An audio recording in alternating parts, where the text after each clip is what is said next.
Bueno, de la vida de José Ingeniero pasamos a la vida de Mariano Plotkin, nuestro invitado de hoy. ¿Cómo te definís, Mariano? ¿Quién sos? Presentate ante nuestro público.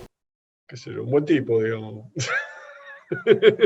¿Docente universitario? Soy docente universitario de la vida profesional, decís vos. Soy docente universitario, soy investigador del CONICET y básicamente soy, como te decía, trabajé mucho tiempo trabajé sobre muchos temas en realidad, así que no tiene sentido que haga la lista.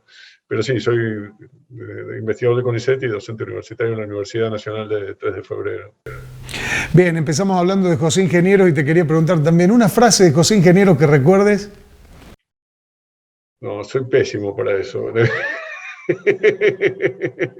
Digo, a lo mejor la recordabas por algo, por algo que te impactó. Tendría que pensarlo mucho más, así que no sé, la verdad que no tengo una frase que me haya impactado particularmente. Hay como momentos del que me impactan, pero no te podría decir frases. Él es producto también de esa clase inmigrante que llegó a trabajar para este país, que él decía, yo soy un siciliano llegado en tercera clase. Absolutamente, y es un producto además de las posibilidades enormes de ascenso social. Y algo más interesante, que es la posibilidad de reconvertir de alguna manera capital cultural e intelectual en capital social. Él es un tipo, digamos, todo el mundo le admira su inteligencia, su cultura, su capacidad de trabajo, y él de alguna manera convierte eso en otro capital que le permite acceder a la hija de Roca, Mitre, ¿no? Es cierto, y además hay una cosa que es muy curiosa, que es que él es el segundo hijo de la familia, no es el hijo mayor. Y sin embargo, la familia pareciera que decidió invertir en su educación en particular. Es decir, él va a la escuela que dirigía Pisurno, primaria, después va al colegio, lo que después iba a ser el Colegio Nacional de Buenos Aires, que era un colegio de élite, digamos. Es decir, le debe haber costado mucho esfuerzo al padre mandarlo ahí, ¿no? Y ahí también conoce gente. Después, eso le permite acceder a la universidad, entonces va a la Facultad de Medicina, donde estudia también farmacia. Ahí sigue conociendo gente, algunos de ellos ya habían sido compañeros de él en la escuela. El padre era grado 33 de la masonería, además era el director de la revista masónica, entonces él entra en la masonería desde muy chico, digamos, y eso también le permite. Es decir, la familia decide invertir en él y él decide aprovechar todas las oportunidades que se le presentan, ¿no? Tanto educativas como en términos de sociabilidad. Es miembro casi fundador del Partido Socialista, lo cual era otro ámbito de sociabilidad también, con algunos sectores que aparte eran masones, muchos de ellos, ¿no?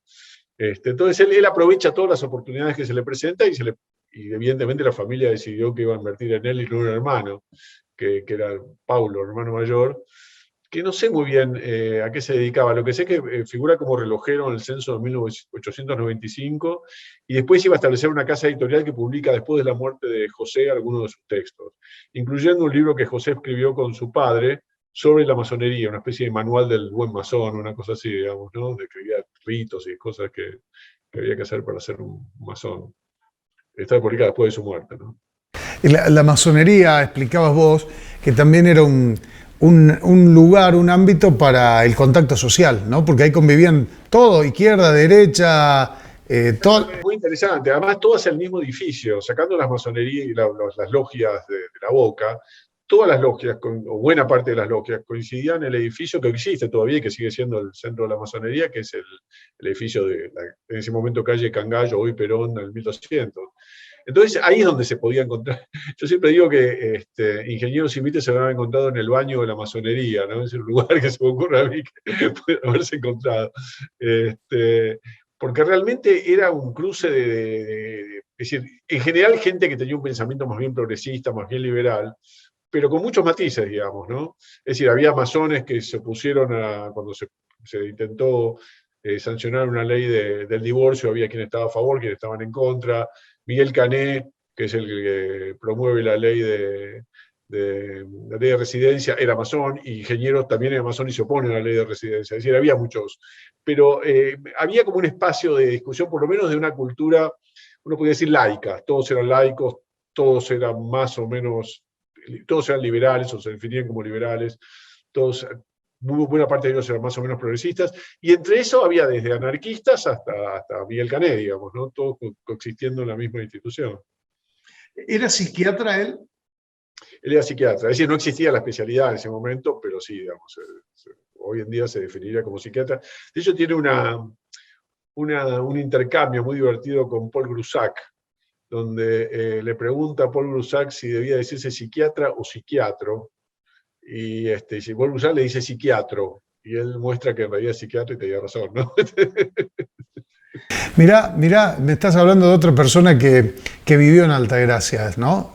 Paul Grus. Claro, claro, claro. Sí. Em, ¿Qué te hubiera si lo hubieras tenido enfrente a José Ingeniero, si te daban la posibilidad? Mirá qué malo que estoy. Solo una pregunta a José Ingeniero. ¿Qué le hubieras preguntado? Mira, eso es algo que pensé mucho, porque cuando uno escribe una biografía, pensé que yo viví 7 años con José Ingeniero, lo tenía en mi casa, lo tenía en todos lados, ¿no? Ya mi mujer estaba harta de José Ingeniero. Este, y muchas veces uno fantasea, ¿no? ¿Qué pasaría si apareciera acá? Y yo creo que lo que hay que acordarse cuando uno escribe una biografía, cuando escribe historia en general, es una frase que la saqué de un autor inglés, que es que el pasado es un país remoto donde las cosas se hacían distintas. Es decir, yo creo que José Ingenieros y yo hemos tenido problemas en entendernos, porque su marco conceptual y su mundo en el que él vivía era completamente diferente al mío. Es decir, yo puedo acercarme a Ingeniero desde el presente, pero es decir, si yo lo tuviera al lado mío, él ni siquiera creo que entendería muy bien qué es lo que yo estaría haciendo, y a mí me costaría entender muchas de las explicaciones que seguramente me daría si le preguntara, por ejemplo, por sus ideas racistas, ¿no? Que él seguramente no consideraba racistas, él consideraba que estaba en la naturaleza de las cosas, que había grupos humanos superiores y grupos humanos inferiores, y como hay muchísima gente de su época, ¿no? Seguramente le preguntaría algo por ese lado, pero seguramente él no entendería mi pregunta y yo no entendería su respuesta. ¿Viste la biblioteca de José Ingeniero? ¿Qué libros tenía? Mirá, tengo indicios, ¿no? La biblioteca completa no estaba, porque además Ingenieros era una persona que como no tenía demasiado dinero y tenía muchísimos libros y muchos intereses, a medida que iba cambiando de intereses regalaba sus libros y se compraba otros. Entonces, no hay una biblioteca definitiva de Ingenieros. En todo caso, y cuando él se va a Europa en 1913 regala toda su biblioteca bueno, un organismo del Partido Socialista. O sea que es muy difícil rastrear una biblioteca de ingenieros, pero sí tengo otros indicios por lo que él cuenta, lo que lee, ¿no es cierto? Y él lee lo que se leía en esa época, es decir, él lee a los autores positivistas, lee a Spencer, lee... Por ahí lee un poco más, lee sobre todo el tema con los intelectuales de esa época, la limitación del lenguaje. Ninguno de ellos leía inglés, o muy pocos leían inglés, muy pocos leían alemán. O sea que Ingenieros básicamente se basaba en las traducciones que encontraba el francés y el italiano, que eran los dos idiomas que podía leer. Pero leía sociología de la época, le había leído a Durkheim, ¿no? A pesar de que no lo usa como fuente, digamos, de inspiración, él piensa en una sociología más cercana a Tarde, una sociología más anterior, digamos, no quiere. Leía a los psiquiatras del momento, había leído a Freud, o por lo menos tuvo algún acercamiento con Freud, a pesar de que tampoco, digamos, sigue sus ideas.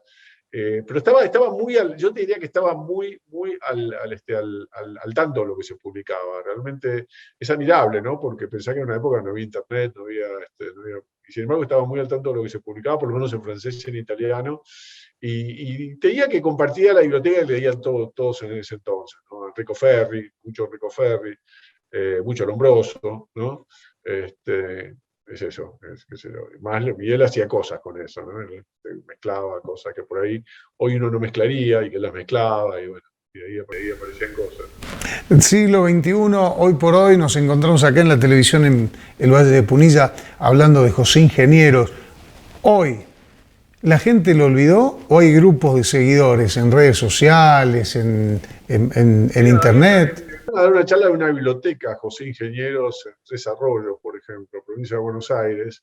Yo creo que no sé, te vuelvo a repetir, seguidores no puede haber, no creo que los haya, pero sí hay gente que lo admira, y digamos, hay instituciones, hay bibliotecas con su nombre, algunas se fundaron incluso en vida de él, con su nombre ya. Hay asociaciones, es decir, sigue siendo un personaje vigente. Ahí habría que hacer otro estudio, habría que hacer otro libro que qué es lo que sigue vigente y por qué sigue vigente, ¿no? Pero no, es decir, y de hecho te diría que, mirá, yo escribí algunos libros en mi vida y este ha sido el que más popularidad alcanzó. Es decir, pero no porque el libro sea bueno, sino por el personaje que se trata, ¿no? Es decir, recibí mails de una chica peruana diciéndome que ella era admiradora de ingenieros y que entonces quería saber qué es lo que, si yo la podía ayudar a entender no sé qué cosa de la moral de ingeniero. Es decir, realmente es un personaje que despierta mucho entusiasmo, ¿no? Y el motivo de eso sería el otro libro, no este. Pero habría que estudiarlo un poco eso, me parece que es muy interesante. Agradeciéndote que hoy nos hayas brindado tu tiempo para conocer un poco más la persona de José Ingeniero. Yo que soy un optimista por naturaleza, incurable, digo, déjame para el final el aporte. Ya me hiciste un balance en el contexto de todo lo que tenemos para criticarle o señalarle a José Ingeniero. ¿Qué aporte pequeño, grande, mediano le hizo José Ingeniero en su tiempo al país? Mira, muchísimo. Te voy a repetir, sus proyectos culturales que lleva a cabo son enormes y vanguardistas. Se adelanta 50 años a Boris Spivakov, te diría, a lo que era el proyecto Dudeva y después el Centro Editor de América Latina.